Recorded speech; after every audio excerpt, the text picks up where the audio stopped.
হুগলি নদীর পার্শ্ববর্তী শতাব্দী প্রাচীন শহর ব্যান্ডেল। নদী তীরবর্তী হওয়ায় এই শহরের ব্যবসায়িক গুরুত্ব অপরিসীম, যার প্রমাণস্বরূপ পর্তুগিজদের ঔপনিবেশিকতার কথা আমাদের কারোরই অজানা নয়। খ্রিস্টীয় ষোড়শ শতকে শুরু এবং আনুমানিক 1571 খ্রিস্টাব্দে মুঘল সম্রাট আকবরের কাছ থেকে অনুমতি পাওয়ার পর পর্তুগিজরাই গড়ে তোলেন তাদের এই বন্দর শহরটি। এরপর হুগলি নদী দিয়ে বয়ে গেছে বহু জল, ব্যান্ডেল সেজে উঠেছে তার নিজের রূপে।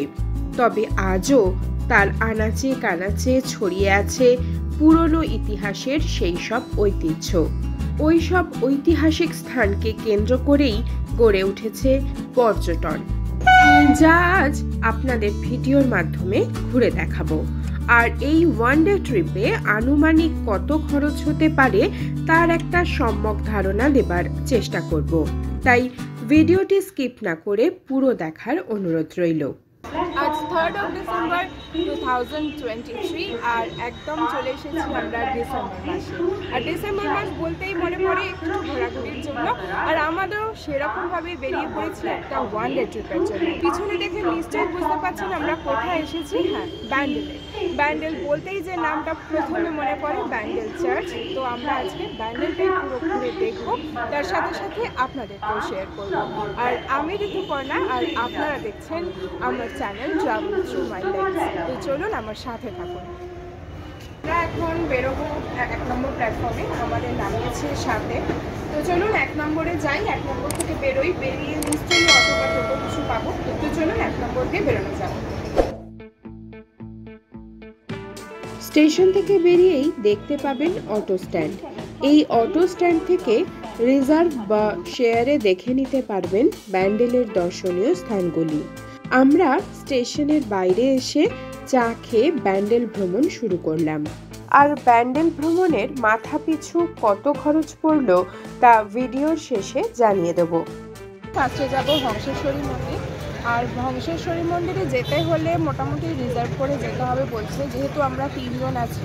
আর অটোতে 6 জন করে যায়, মাথা পিছু ভাড়া লাগছে 30 টাকা করে। আর আমরা 3 জনে যাচ্ছি বলে রিজার্ভ করেই যেতে হবে। এখন আমরা অটোয় উঠবো, অটোয় উঠে এখন যাব হংসেশ্বরী মন্দির। হংসেশ্বরী মন্দিরটি হুগলির বাঁশবেড়িয়াতে অবস্থিত। এই মন্দিরের চারপাশে রয়েছে পরীক্ষা, আর মন্দিরে ঢোকার মুখে রয়েছে সুবিশাল নহবতখানা। এই নহবতখানায় বয়সের ভারে জীর্ণতার ছাপ সুস্পষ্ট। এই নহবতখানার পাশ দিয়েই রাস্তা চলে গেছে মন্দির প্রাঙ্গণের দিকে। আমরা এখন চলে এসেছি হংসেশ্বরী মন্দিরে। তো ওই 8 ঘন্টাখানি মতো লাগলো অটোতে। তো সামনেই দেখতে পাচ্ছেন এখানে ডালার দোকান রয়েছে অনেকে। তো আমরা এখান থেকে নিয়ে এবার যাবো মন্দিরে। তো এখন হয়তো পুজো হচ্ছে, পুজোটা আগে দিয়ে নিই। চল। মূল মন্দিরে ঢোকার আগে মন্দির খোলা ও বন্ধের সময় এবং ভোগ গ্রহণের কি নিয়ম আছে জেনে নিই। সকাল 6টা থেকে দুপুর 12:30 পর্যন্ত এবং বিকাল 4টে থেকে সন্ধে 6:30 পর্যন্ত মন্দির খোলা থাকে। আর যারা ভোগ গ্রহণ করবেন সকাল 10টার মধ্যে 50 টাকার বিনিময়ে কুপন কেটে নেবেন। আর ভোগ বিতরণ শুরু হয় দুপুর 1টা থেকে।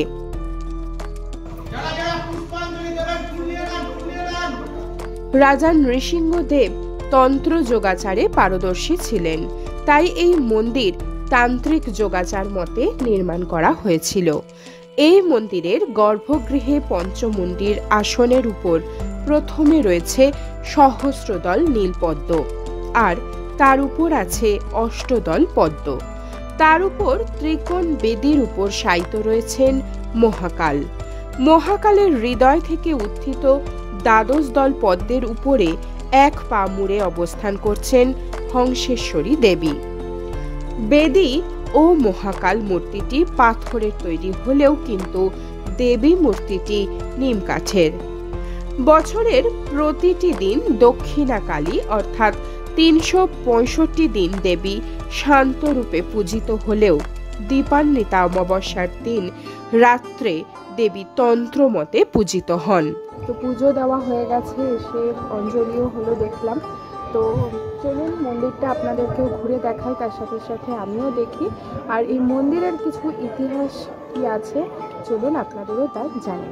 চলুন দেখে। 1799 সাল রাজা রামেশ্বর রায়ের প্রপৌত্র শ্রী নৃসিংহদেব এই মন্দিরের ভিত্তিপ্রস্তর স্থাপন করেন। তিনি মানব দেহের কুল কুণ্ডলিনী তত্ত্বকে এই মন্দিরের স্থাপত্যে ফুটিয়ে তুলেছিলেন, কিন্তু দুর্ভাগ্যবশত 1802 খ্রিস্টাব্দে মন্দিরের কাজ অসমাপ্ত অবস্থায় তিনি পরলোক গমন করেন। নৃসিংহদেবের প্রথমা স্ত্রী সহমরণে যান। দ্বিতীয় স্ত্রী রানী শঙ্করী 1814 খ্রিস্টাব্দে স্বামীর অসমাপ্ত মন্দিরটি সার্থক রূপ প্রদান করেন। 70 ফুট উঁচু এবং 13টি চূড়া বিশিষ্ট এই মন্দিরের একটি নিভৃত কক্ষে মাতৃমূর্তির উপরে বিরাজ করছেন শ্বেত পাথরের সদাশিব। এই মন্দিরের বিভিন্ন স্থানে দেখা যায় তান্ত্রিক পূজা পদ্ধতির বিভিন্ন রূপ। বর্তমানে পূজার ভার রয়েছে সেবায়িতদের হাতে এবং এই মন্দিরের রক্ষণাবেক্ষণে আছে আর্কিওলজিক্যাল সার্ভে অফ ইন্ডিয়া। কিন্তু বর্তমানে মন্দিরের পরিস্থিতি দেখে আমার মনে হলো আরও রক্ষণাবেক্ষণের প্রয়োজন রয়েছে।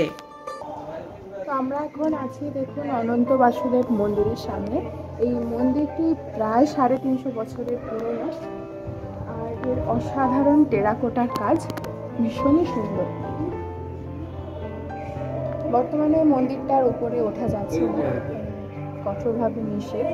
তো যাই হোক, আগে যখন এসেছিলাম উঠেছিলাম, তো আপনাদেরকেও একবার শেয়ার করতে পারলে ভালো হতো, বাট এখানে এখন প্রবেশ নিষেধ।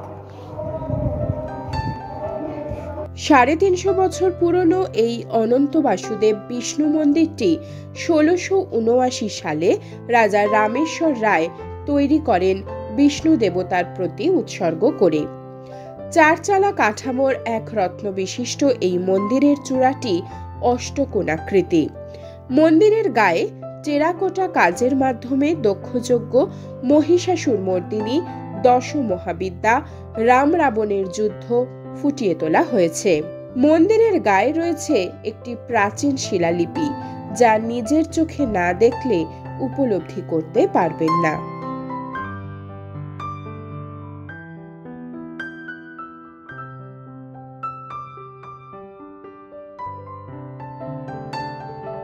আমি এখন আছি দত্তরায় বাড়ির সামনে।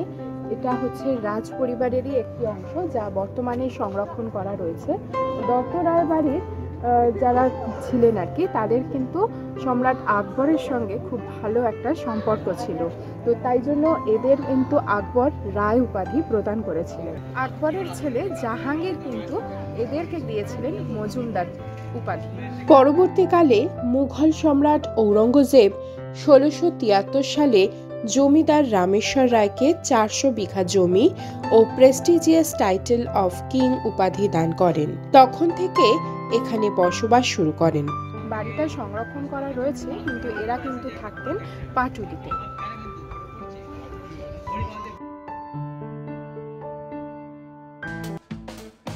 মন্দির থেকে বেরিয়ে আমরা এখন ডাব খাচ্ছি। তো এবার দেখি সামনে কি পাই, টোটো বা অটো। এবার এখান থেকে যাবো আমরা ব্যান্ডেল চার্চ।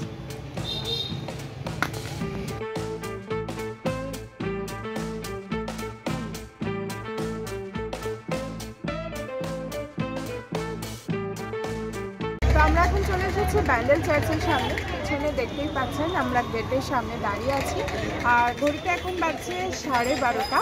আর হংসেশ্বরী থেকে ব্যান্ডেল চার্চ আসতে মোটামুটি আমাদের টোটোতে কিন্তু 30 মিনিট মতো লাগবে। আর তো চলুন ব্যান্ডেল চার্চের মধ্যে ঢোকা যাক। আর চার্চের সামনেই দেখছি বাড়িতে প্রচুর মোমবাতিরও দোকান আছে। অনেকেই এখান থেকে মোমবাতি কিনে চার্চে জ্বালায়। তো যারা জ্বালাবেন মনে করবেন, এখানে প্রচুর মোমবাতি আছে, পেয়ে যাবেন। তো চলুন চার্চে ঢোকা যাক। আর চার্চের টাইম কিন্তু 10:45 থেকে 4:50 পর্যন্ত। তো চলুন যাও। তো আমরা এখন ভিতরে ঢুকে এসেছি। তো পিছনেই দেখতে পাচ্ছেন বোধহয় এখানে উপাসনা গৃহের যে গেটটা। তো আর একটা কথা, চার্চে ঢোকার জন্য কিন্তু প্রবেশ মূল্য নেই।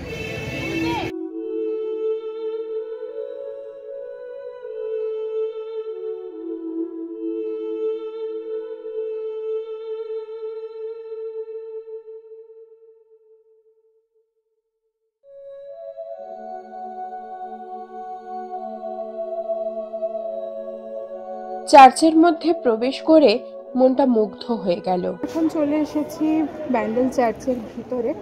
তো সামনে দেখতে পাচ্ছেন এখান দিয়ে সিঁড়ি উপরে উঠে যাচ্ছে, প্রার্থনা রুম আছে মনে হয় ওখানে একটা। তো আমি অনেকদিন আগে এসেছিলাম, আমার মনে নেই। তো চলুন আমিও আবার করে নতুন করে দেখবো। সামনেই দেখা যাচ্ছে যীশু খ্রিস্টের একটা মূর্তি। তো চলুন ওখানে যাই।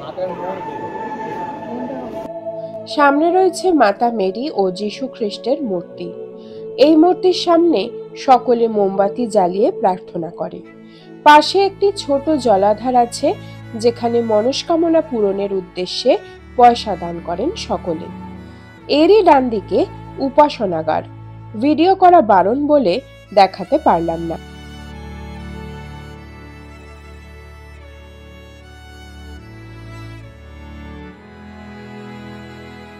তো আমরা চার্চ থেকে এখন বেরিয়ে এসেছি, বাইরেই আছি। আর সামনে দেখতে পাচ্ছেন বিশাল বড় বাগান আছে। তো আগে ওখানে যাওয়া যেত মনে হচ্ছে, কিন্তু এখন পুরোটাই বন্ধ করা রয়েছে।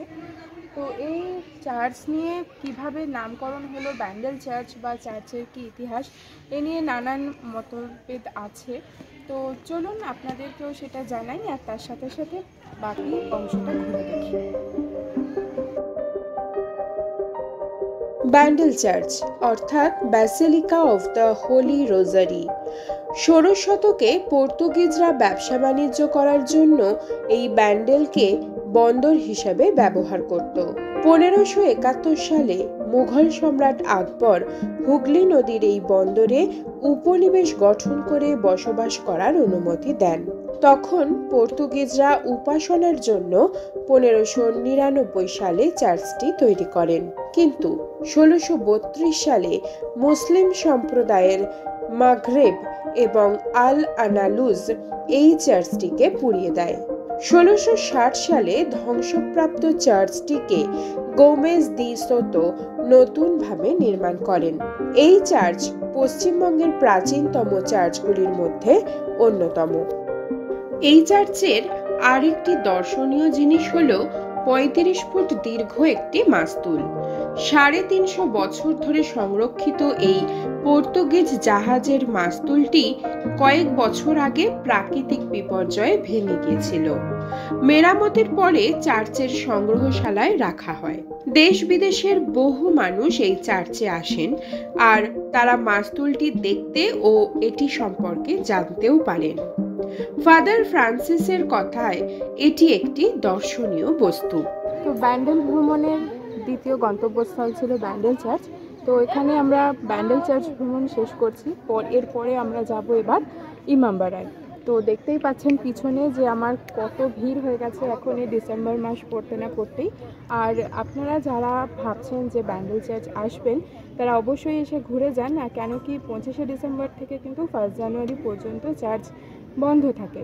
তো এর মধ্যে আপনারা আসুন, ঘুরে দেখে যান, ভালো লাগবে। তো ব্যান্ডেল চার্চ থেকে বেরিয়েই কিন্তু এখানে বেশ কয়েকটা রেস্টুরেন্ট আছে। তো আপনারা চাইলে এখানেও লাঞ্চটা সেরে নিতে পারেন। রাজ রেস্টুরেন্ট থেকে আমরা লাঞ্চটা সেরে নিয়েছিলাম। রেস্টুরেন্ট পরিষ্কার পরিচ্ছন্নই ছিল, আর খাবার সুস্বাদু এবং রিজনেবল প্রাইস। আপনারাও এলে এখানে খাবার ট্রাই করতে পারেন, আশা করি ভালো লাগবে। তো সব রেস্টুরেন্টেই মোটামুটি ভাত থালিও পাবেন, আর অন্যান্য সব কিছুই আছে। চট্টগ্রামের দুটো আমরা লাঞ্চ সেরে নিলাম ব্যান্ডেল চার্চের সামনে থেকে, কিন্তু আপনাদের বললাম। আর এখন আমরা ওখান থেকে টোটো নিয়ে যাচ্ছি ইমামবাড়া। তো এখান থেকে পার হেড টোটো ভাড়া পড়ছে 30 টাকা। চলুন ওখানে গিয়ে আবার কথা বলছি। হুগলি নদীর তীরে অবস্থিত এই ইমামবাড়া একটি ঐতিহাসিক স্থাপত্য। বিখ্যাত দানবীর হাজী মোহাম্মদ মহসিন শুরু করেন এই ইমামবাড়া তৈরির কাজ। মহসিনের মৃত্যুর পর ইমামবাড়ার অবস্থা বেশ খারাপ হয়ে যায়। তারপর ইমামবাড়ার দায়িত্ব নেন সৈয়দ কেয়ামত আলী। প্রায় 2.5 লক্ষ টাকা ব্যয় করে 20 বছরের প্রচেষ্টায় তৈরি হয় এই ইমামবাড়া। বর্তমান প্রবেশ মূল্য 10 টাকা। তো আমরা এখন চলে এসেছি ইমামবাড়ার ভিতরে। বিশাল বড় জায়গা আর ভীষণই সুন্দর। ইমামবাড়ার সবচেয়ে আকর্ষণীয় স্থান হলো 85 মিটার দীর্ঘ দুটি স্তম্ভ। একটি পুরুষদের জন্য, অন্যটি মহিলাদের জন্য সংরক্ষিত। স্তম্ভ দুটির মাঝখানে রয়েছে পৃথিবীর দ্বিতীয় বৃহত্তম ঘড়ি। চলুন 152টি ঘোরানো সিঁড়ি অতিক্রম করে দেখে আসি কি আছে।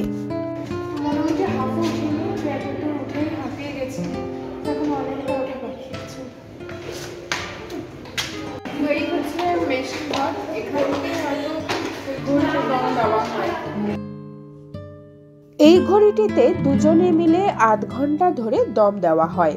তার জন্য ঘড়িটির ঘন্টাগুলি 1 সপ্তাহ ধরে বাজে। মেশিন ঘরের উপরের ঘরে রয়েছে 30 মণ, 40 মণ এবং 80 মণ ওজনের 3টি ঘন্টা। 3টে বেল 3 রকম সাইজের। তো আমরা এখন ক্লক টাওয়ারের একদম টপে আছি। তো ওইখান থেকে তো খুব সুন্দর একটা ভিউ আসছে, তো যেটা আপনাদের দেখাবার চেষ্টা করছি এখান থেকে।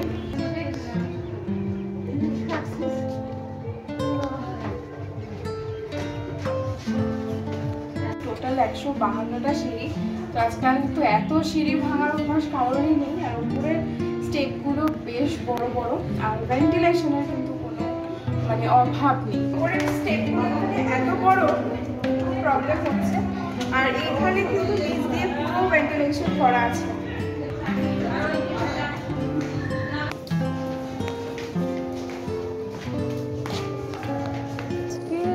সারাদিনের ট্রিপের মধ্যে কিন্তু লক্ষ্য করলে আমরা 3 রকমের স্থাপত্য দেখলাম। ফার্স্টে দেখলাম হিন্দু স্থাপত্য, যেগুলো এক চালা বা এক চূড়া বিশিষ্ট, বা হংসেশ্বরী মন্দির ছিল 13 চূড়া বিশিষ্ট। তারপরে আমরা দেখলাম চার্চ, আর এখন আমরা আছি মুসলিম স্থাপত্য। 3 রকমই দেখলাম। তো যাই হোক, খুব সুন্দর লাগছে। তো এত দিনকার যে স্থাপত্য, সেগুলো প্রায় সময়ের সাথে সাথে অবলুপ্ত হচ্ছে যা দেখছি। এত সুন্দর জিনিসকে সত্যি এখনও একটু রক্ষণাবেক্ষণের প্রয়োজন আছে। তো ভীষণ ভালো লাগছে আমার। তো চলুন আপনাদেরও ঘুরে দেখাবো। আর তার সাথে সাথে এখানে কিন্তু প্রত্যেকটা দেখছি বেলজিয়াম কাঁচের যে ঝাড়, যেগুলো এখন প্রায় অবলুপ্তই হয়ে গেছে, সেগুলোই কিছু কিছু আছে। তো চলুন ঘুরে দেখি। আর তার সাথে সাথে সূর্য ঘড়িটাও কিন্তু দেখতে হবে। তো চলুন আমরা এবার যাচ্ছি সূর্য ঘড়ি দেখতে। তো আসুন।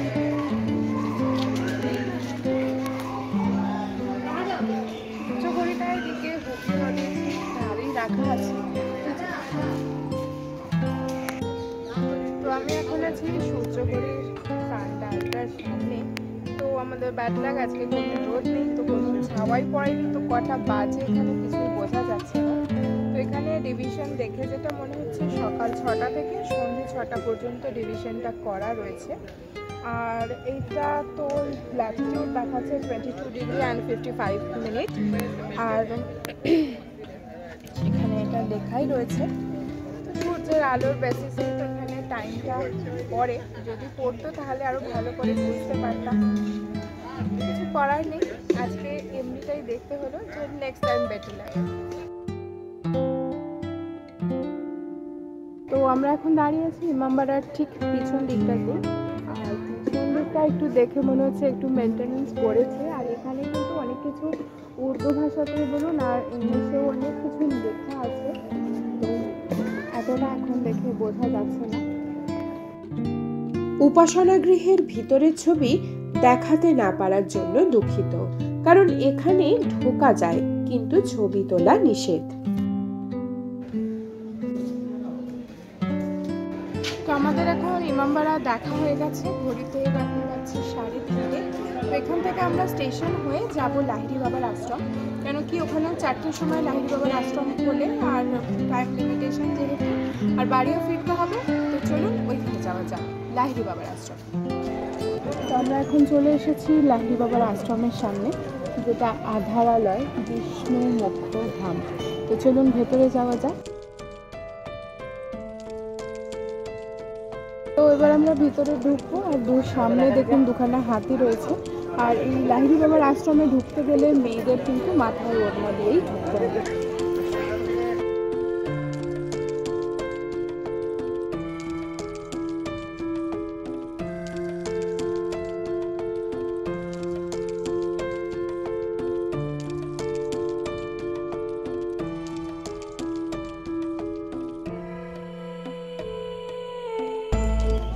মন্দিরটা একদম খুব শান্ত স্নিগ্ধ, ভীষণ সুন্দর।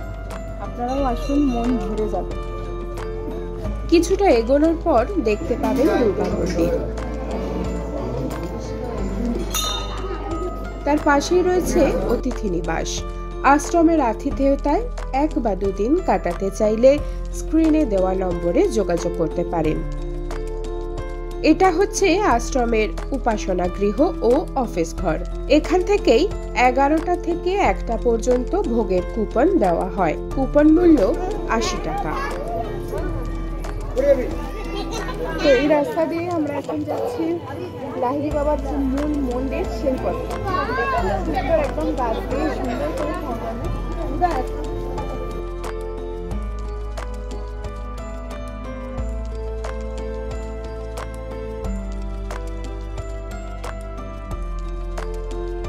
এই যে মন্দিরটা সামনে দেখছেন, এটা কিন্তু একটা মানব দেহের সঙ্গে যেমন গঠন হয় সেই অনুযায়ী এটা গোপুরম হিসাবে করা রয়েছে। তো ভিতরে যাই, ভিতরে হয়তো ফটোগ্রাফি অ্যালাউ নয়, যতটুকু দেখানো সম্ভব আপনাদের সামনে তুলে ধরবে।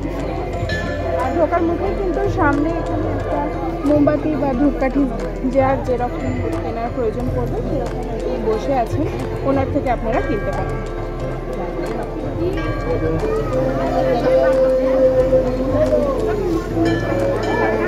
তো এই হচ্ছে মূল মন্দির, আর এদিকে ছোট ছোট দুটো মন্দির আছে। তো চলুন দেখি এই ছোট এই সাইডের মন্দিরটা কিসের বাইরে।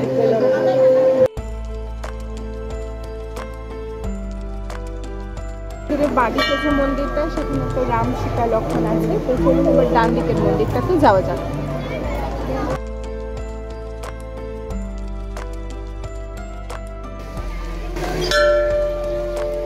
মন্দিরের প্রবেশদ্বারের সামনে দেখুন এখানে জল রাখা রয়েছে, কন্টিনিউ ফ্লো হচ্ছে এখানে ওখান দিয়েই যেতে হবে, জলের মধ্যে দিয়ে পাটা ভিড়।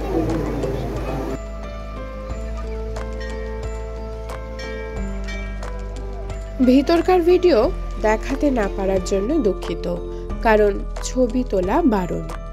চলুন, আলো জ্বলে ওঠার পর মন্দিরটিকে যে কি অপূর্ব লাগছে তা আপনাদের দেখাই।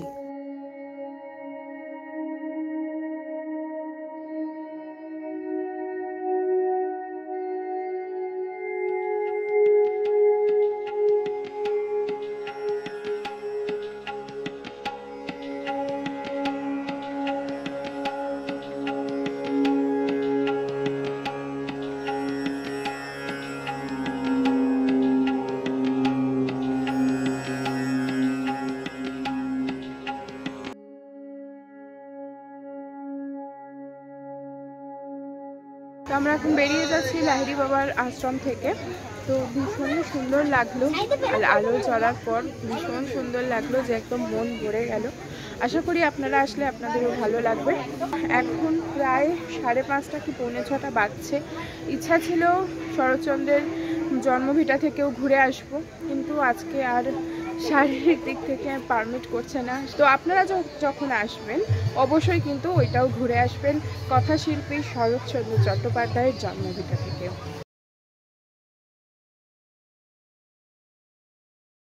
আরেকটা ইনফরমেশন আমার শেয়ার করা ছিল যে আপনারা যদি কেউ ব্যান্ডেল ঘুরতে চান আর এসে টোটো বা অটো যেটা হোক আপনাদের কোনো প্রয়োজন পড়বে ঘোরার জন্য, আপনারা বুক না করে, আর বুক করলে অবশ্যই দরাদরি করে নেবেন, ওরা 1000 এরকম বলে। আর আমরা বুক করে ঘুরে নিই, কেন কি আমরা 3 জন ছিলাম, ইন্ডিভিজুয়াল যেখানে যেখানে গেছি আমরা মানে টোটো বা অটো ভাড়া করে নিয়েছিলাম। তো তাতে কিন্তু অনেক কমই পড়েছে, আমাদের ওই 600 টাকা মতো সারাদিনে আমাদের গাড়ি ভাড়া পড়েছে। তো এর থেকেও যদি এটা হতে পারে কম হতে পারতো। তো যাই হোক, বলে দিলাম আপনারা একটু দর করে তবেই টোটো বা অটোটা সারাদিনের জন্য বুক করবেন, আদারওয়াইজ পার্টে পার্টে নিয়ে নেবেন।